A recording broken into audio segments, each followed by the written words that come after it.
So let's try. Mixing station with MidiActionSwap. What is this? I've been asked last week. First of all, with MidiActionSwap, you can use the same controller from your MIDI device for different actions. You need for that some buttons to change to one of the desired action.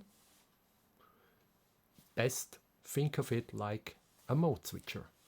The BCF 2000 in MCU mode has two shift buttons. If pressing one of them, some controls are sending other MIDI commands, but this has really nothing to do with MidiActionSwap. How you can use MidiActionSwap? You need, as I said, one or more buttons to activate the swap function. And you need at least one control who you want the different actions to be executed from. In my example, I will show you. This uses 4 buttons to change to 4 different actions, and it changes the actions on 8 different encoders.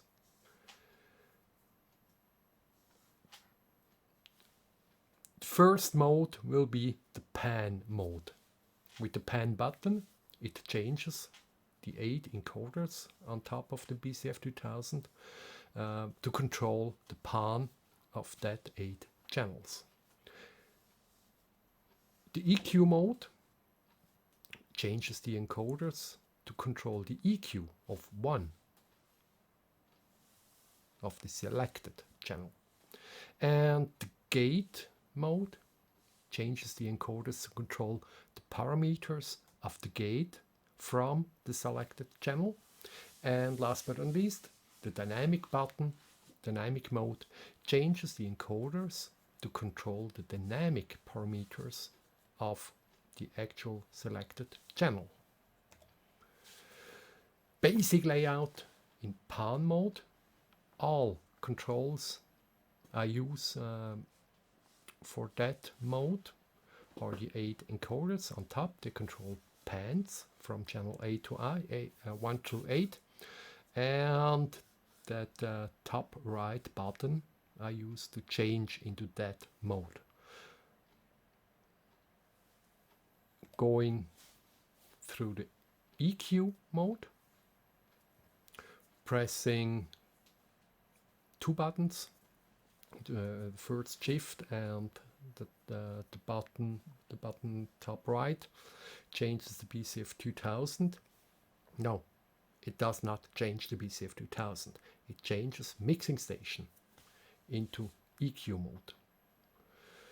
For EQ mode, I have my example uses the first 2 encoders controlling the EQ band 1, the second 2 encoders controlling EQ band 2, then 2 encoders for EQ band 3, and the last 2 encoders changing the parameters of the EQ band 4.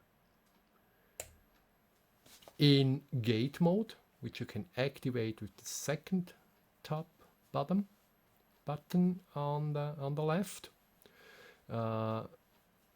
some of the encoders will not have any functionality at all, but 5 of them have. Threshold, it's not ratio, it's range, attack, hold, and release.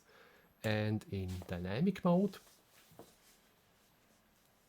also some of the encoders have no functionality, but there's a threshold, there is ratio, there's makeup gain, attack, hold, and release. These functions are assigned. Just with that 4 slides here, pan, EQ, gate, and dynamic mode, I will tell you something very important. If you are going to work with MidiActionSwap, you really need to have a plan. You need to know what you want to accomplish at the end. And because some controls will have different functions in different modes, and it's not always that easy to scribble everything on, especially on a BCF 2000. There is now not much space. You don't really only need a plan, you really need something you can always remember. It's quite an important thing. So, to get to that plan, to that idea what I have, what I want to do, I have made a table. You see on the top left row, you see the different modes: pan, EQ, gate, and compressor. You see an action. I'll come to that a little later, and you see all the next 8 rows. You see what action I want to execute on which encoder in which mode.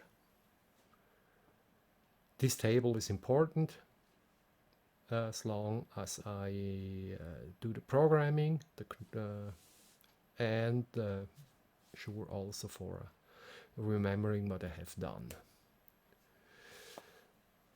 Next part, we have to implement those actions on the 8 encoders. You see here 2 examples, but I think I could switch to mixing station just to implement a bit of it. Let's think of the pan mode, the action 0. We can go through that first. Let's see some mixing station, and as you know, I have to go to setup, MIDI, and to demonstrate I will add a new device with starting with Mackie control, and for that I can show it to you, I will use the BCF 2000 port 2. There is nothing, I think, configured on. Okay, on that device, because we have MCU mode, there is a lot of controls are already in. We are looking for the controls called knob 1 through knob 8. The default configuration is already something in. Now we delete this. Actually, we do not need delete all, because the first action here, the action 0, is already the right one. See, action 0 executes in the current layer on the channel with offset 0. That means the first channel of your layer. It executes on the main page the pan function. This is exactly what we want to have on there. That means that that thing here is already done. Now let's go to the second action, the action 1. We want to control here the gain of the EQ band 1 of the currently selected channel. Let's do this. The second action, we add an action. We choose current channel. We want to execute the gain. That means we go to PEQ, parametric EQ, and we choose gain 1 as second action.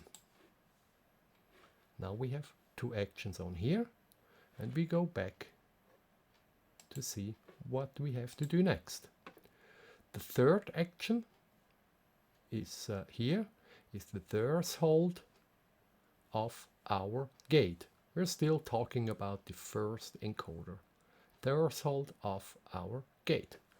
Let's add this action.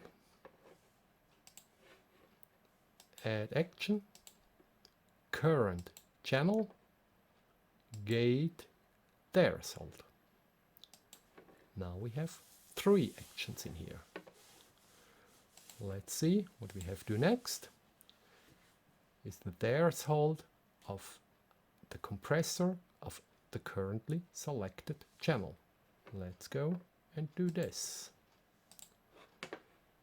Add action, current channel, dynamics, threshold. This is the 4th action, action 0, 1, 3 and 4. Let's check what we have to do next. This is all we have to do on our encoder number 1. Let's do encoder number 2 as next example. Encoder number 2 is called knob2. Also here we have some actions already from the default template in. We are going to delete these 2 because the first action is now on offset 1 because we want to control the second channel from our layer main pan. This is exactly the correct action. The second action we have to do is the frequency of the first EQ band, the range from the gate and the ratio of the compressor as second, third and fourth action.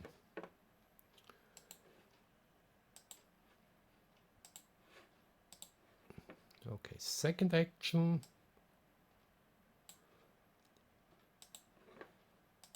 From the current channel, PEQ, the frequency from band 1.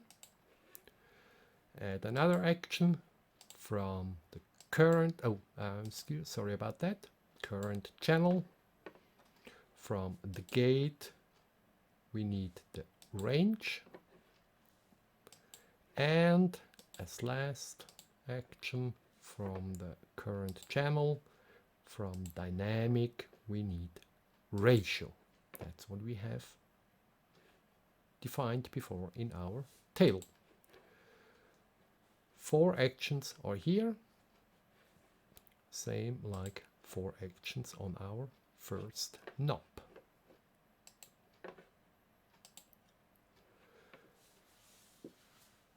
Now you could do encoder 3, 4, 5, 6 and 7 in the same way. We will do encoder 3 together because there is a special thing. There is one of the actions which is not used. If we don't do anything about that, we could. Would not be a problem. We just didn't. We just don't define any action for it. But this will lead us in a problem. Then if there is no action assigned on the bottom, the last assigned action will stay.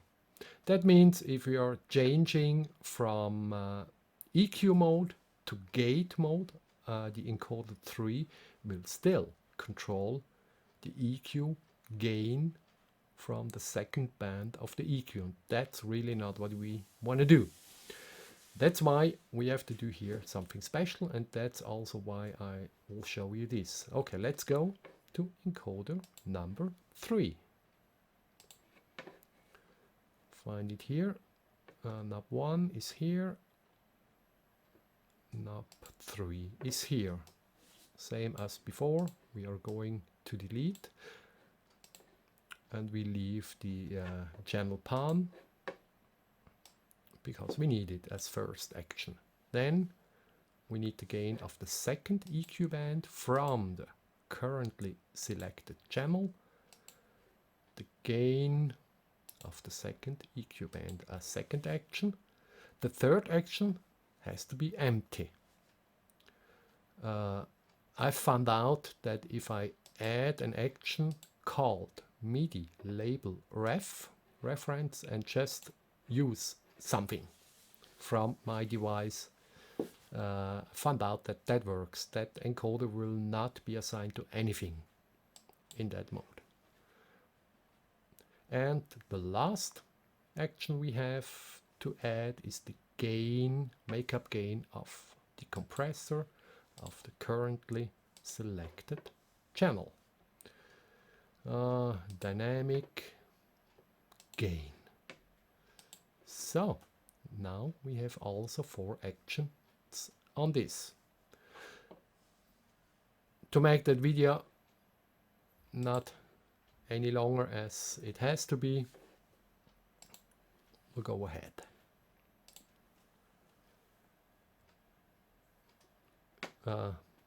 We have implemented now all actions to the 8 encoders. Each encoder has gotten 4 actions.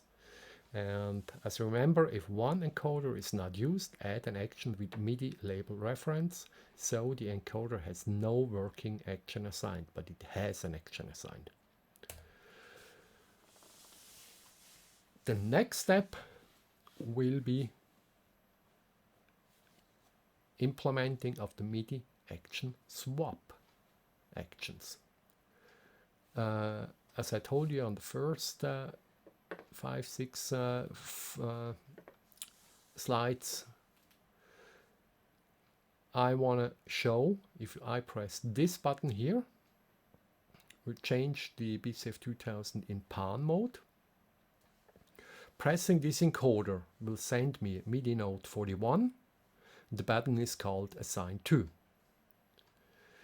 To go into EQ mode, we have to press that first shift button together with that button. The BCF 2000 will then send a MIDI note 50. The default label of that will be flip. To change to gate mode, we'll press that button here. Then the BCF will send MIDI note 40 labeled with assign 1. And to change to compressor mode, we'll press the second shift button with the lower button. That will send a MIDI note 72, which is called snapshot. This is how we are going to implement, and this is how it will be look at the end. With that example from the assign button 2, that will be changing into pan mode. And this is what we are going to implement now.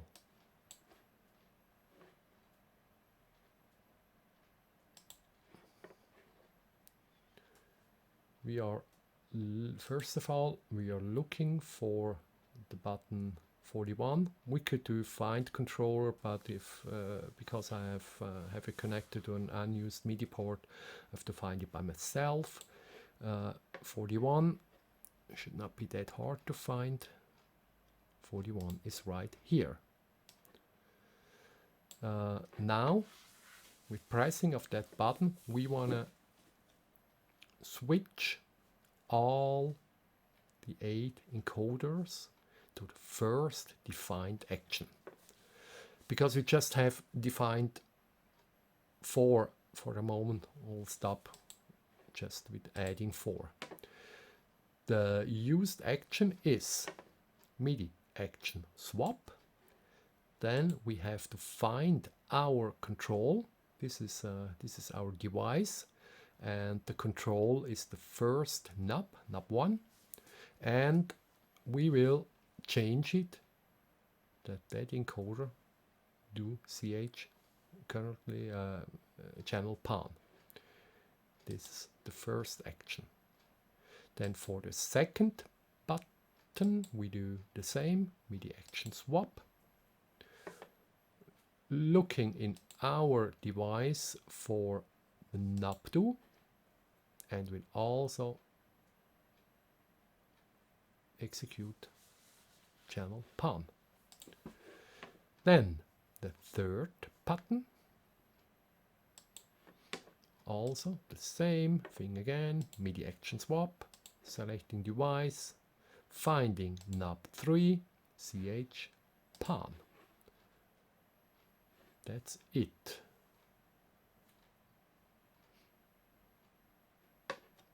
Or did we knob 4? No, we just have configured so far the first 3 knobs. Okay, let's go switching the BCF 2000 into EQ mode.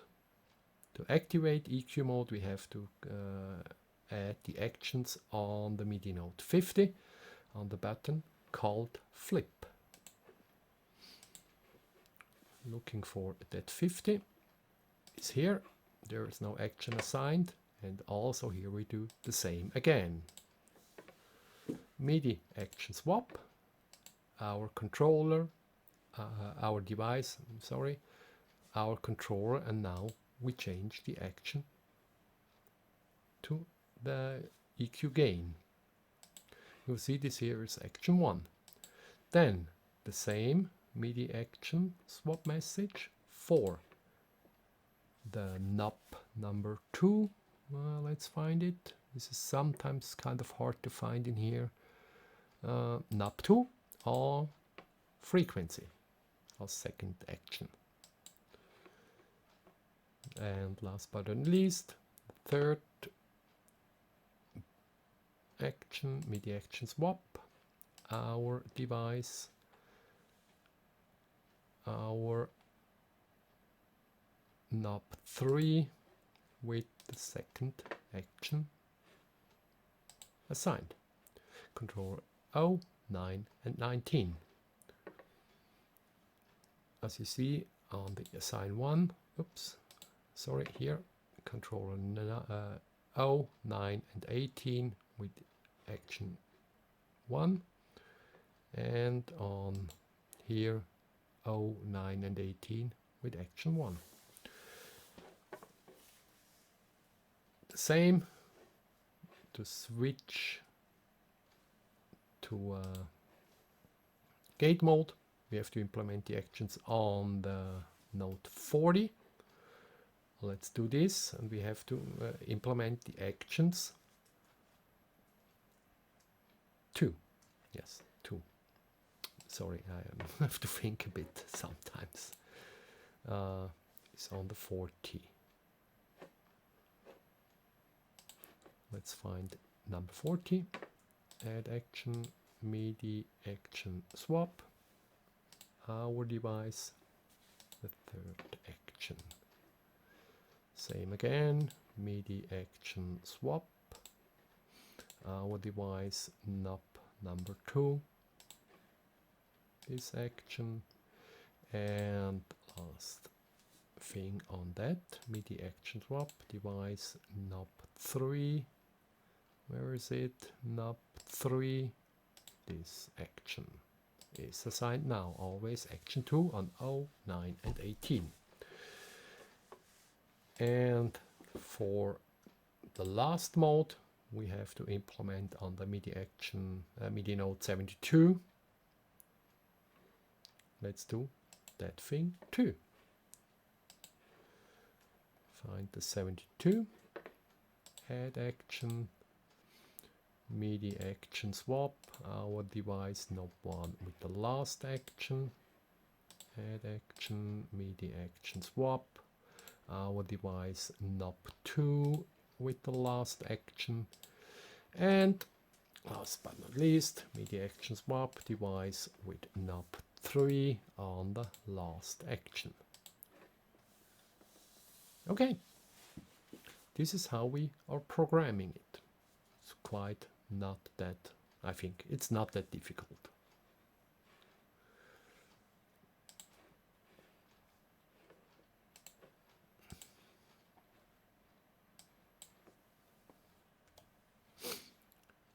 You see here a lot of MIDI action swaps. As more controls as we wanna have changing, as we wanna change, as more actions we need.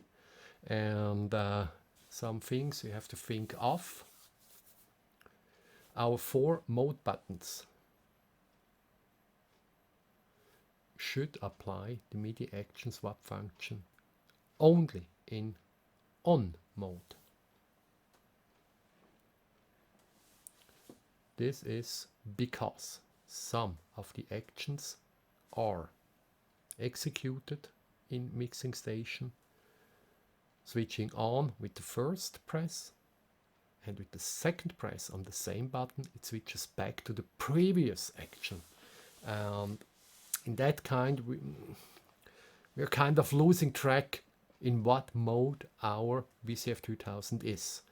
But with only applying MidiActionSwap to the on, only in on mode, we always can press, at example, the pan button, and after that we know our VCF 2000 is in pan mode. As you probably have seen, I haven't done this correctly. I have to change it. We still know this is implemented on the MIDI node 41 and 40. Let's find them again. Some are on 40. This control has to be only on, only on,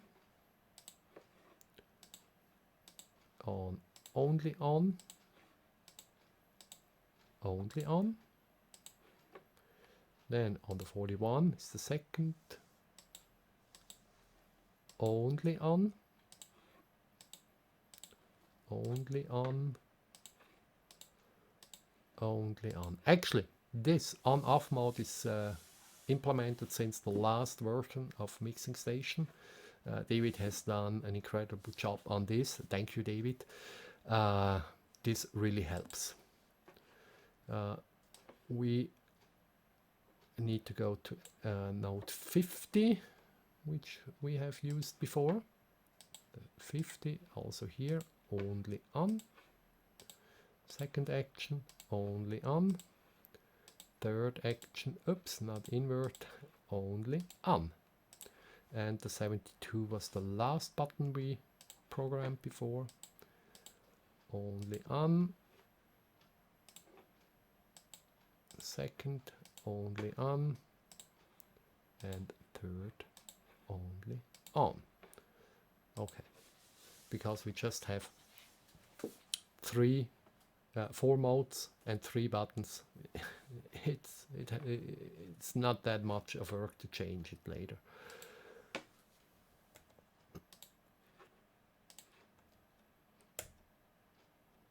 Okay, next step, things to think of. There's some more I want to tell you. First time after programming, all actions we have defined on our encoders, think of it, 4 actions, they are all executed at the same time. But this is only the first time. As soon as you are switching with one of the 4 mode buttons, doesn't matter which one, only one action will be executed after that.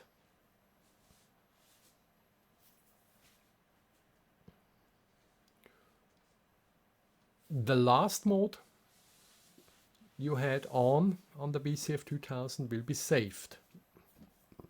It saves in Mixing Station. If you're rebooting Mixing Station, all the encoders will stay in the last mode you have used before stopping Mixing Station. What can happen?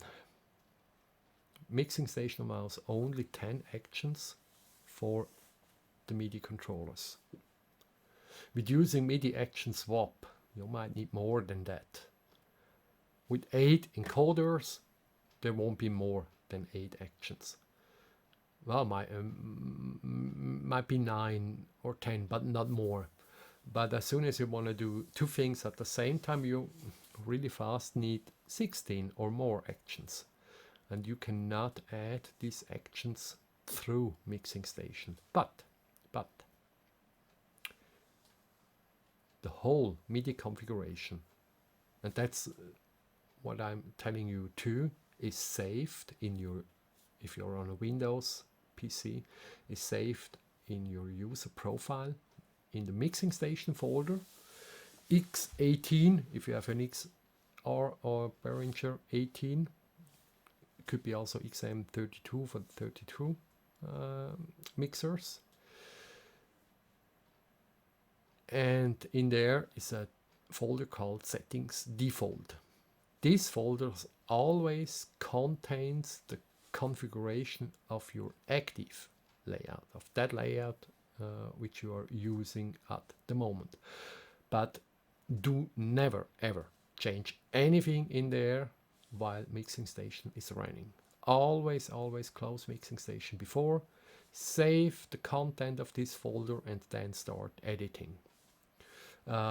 Most of the files are JSON files. You can use them with a good editor. I'm doing it with Notepad++, and you will find where we have to add new actions.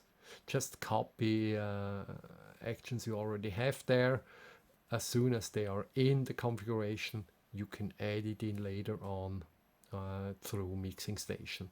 You just not can add any more than 10 actions, but you can add it as many actions as are in there. As I said, quit mixing station before editing, and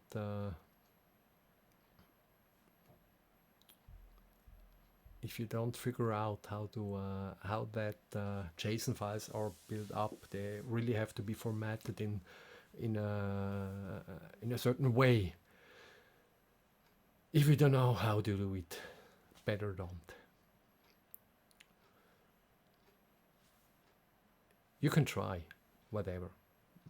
Mixing station might crash or stuff like this. If it doesn't work, either delete the settings default folder and start with just a basic default setting, or better, restore the files you have saved before starting editing. I always put my actual configuration online into the community. From there I just can recall it. It's an easy way. For me it's easier than copying the files around in my file system. So that's about it. We have done the full configuration, and because on my default MIDI configuration it's already in, it actually should work. Let me find a picture where I can see both. I think that should work. Let's see. You see I can select the channels as normal. I can go switch to pan mode. There's nothing really changed, but if I turn the encoder, you will see my pan on channel 15 is changing. Switching to EQ mode, as we said, like this. You might see this one controls the EQ, the gain from my first band, gain from the second band, and frequency of the second band, gain of the third band and frequency, and the last band and the frequency. This is what we have implemented for the encoders of the current channel in EQ mode. In gate mode,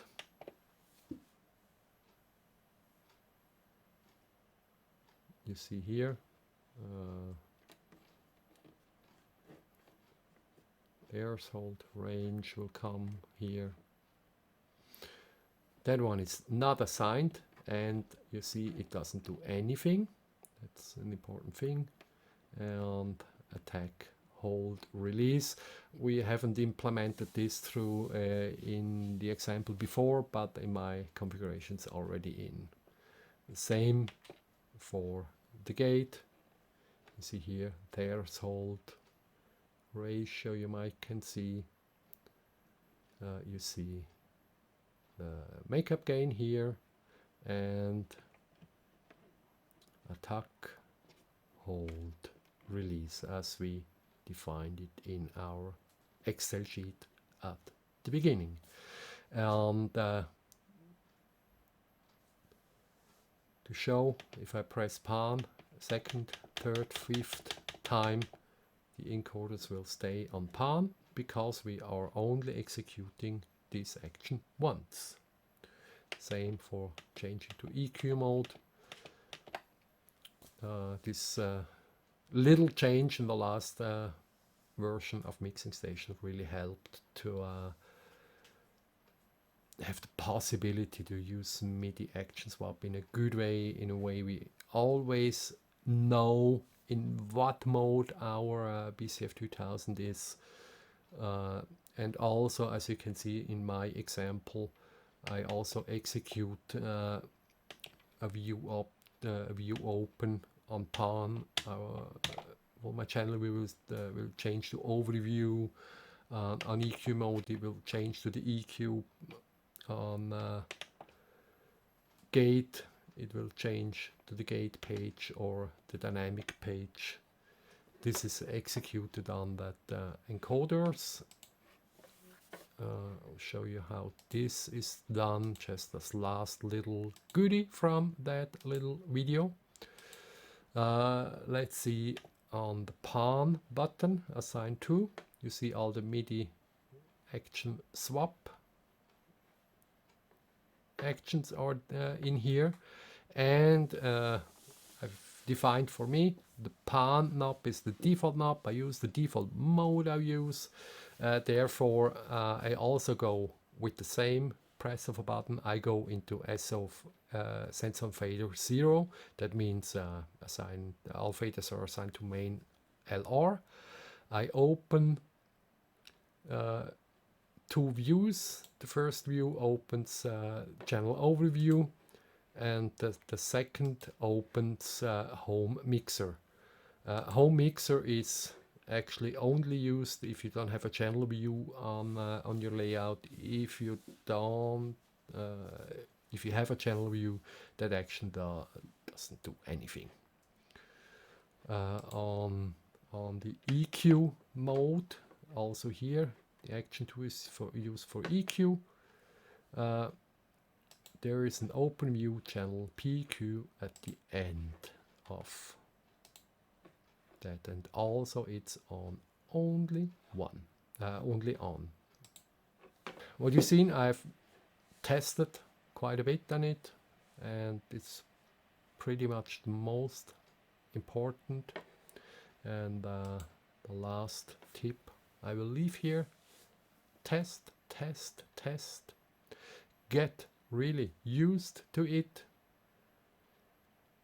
If you are in front of house, you don't have any time to think of it.